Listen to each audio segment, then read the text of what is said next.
US inflation drops to 2.5%. Welcome to Market Insight. I'm Ludovica Brignola. US inflation dropped to 2.5% year over year, slightly more than the 2.6% year over year forecast by economists polled by Reuters.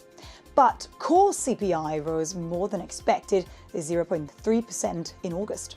What impact will this have on markets?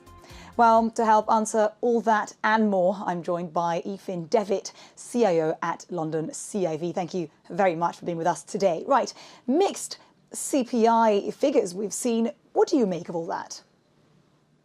It seems to be no surprise that inflation is now heading into the zone where the central banks can get comfortable with either the start of or the second of a series of rate cuts.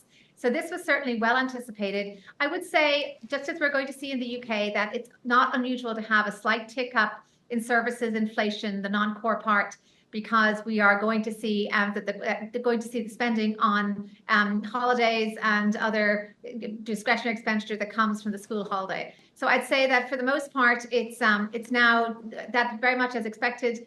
I think the markets are going to react in kind. They've already discounted in a series of rate cuts. The question is how large, how deep will the first one be? And that's what we're going to expect both out of the ECB and the Fed.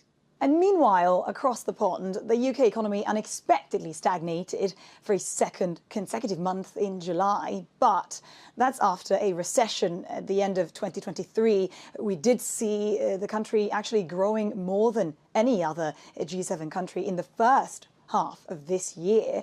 So what does this really tell us about the health of the UK's economy? Well, I'd say for the UK economy, there has been quite a cloud hanging over it for some time. First, we had Trump economics.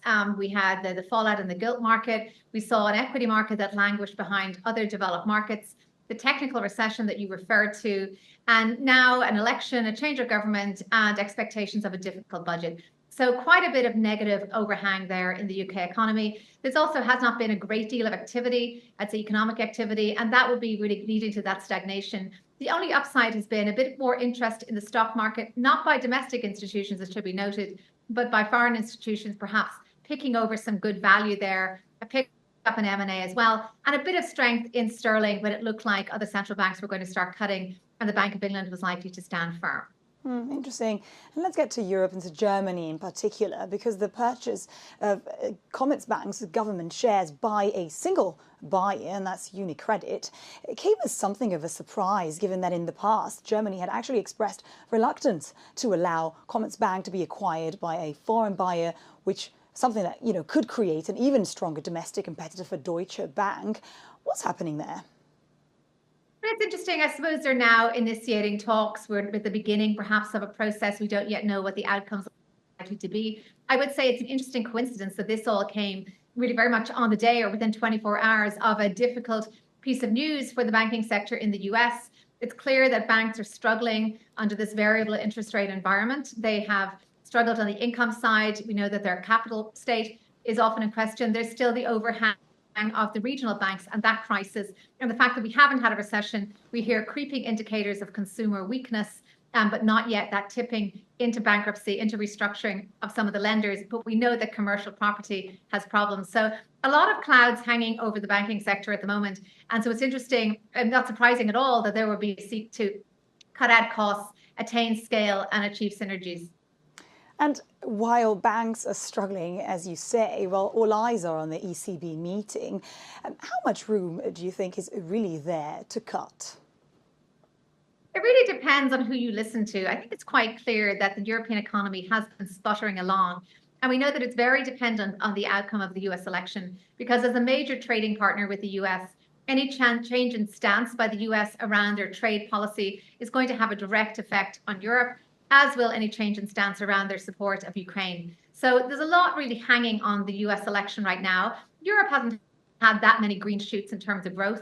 They have thankfully seen inflation coming down very much on trend, but there's a bit of a division out there as to whether the ECB does have room to cut, as to whether inflation really is in the rearview mirror. But it seems that all consensus is now coalescing around a cut this month. Interesting. And not much growth in Europe, as you say. But meanwhile, what's happening in European equity markets? Is the rotation out of tech set to continue? Well, certainly European equity markets have never had that big tech underpinning that the US have had. It's a very much more old economy in its makeup. That has been where investors have wanted to rotate into as they look to rebalance, take some money off the table in their higher momentum stocks. We have seen an increase of interest in some of the old economy stocks, some of the more value oriented names, perhaps.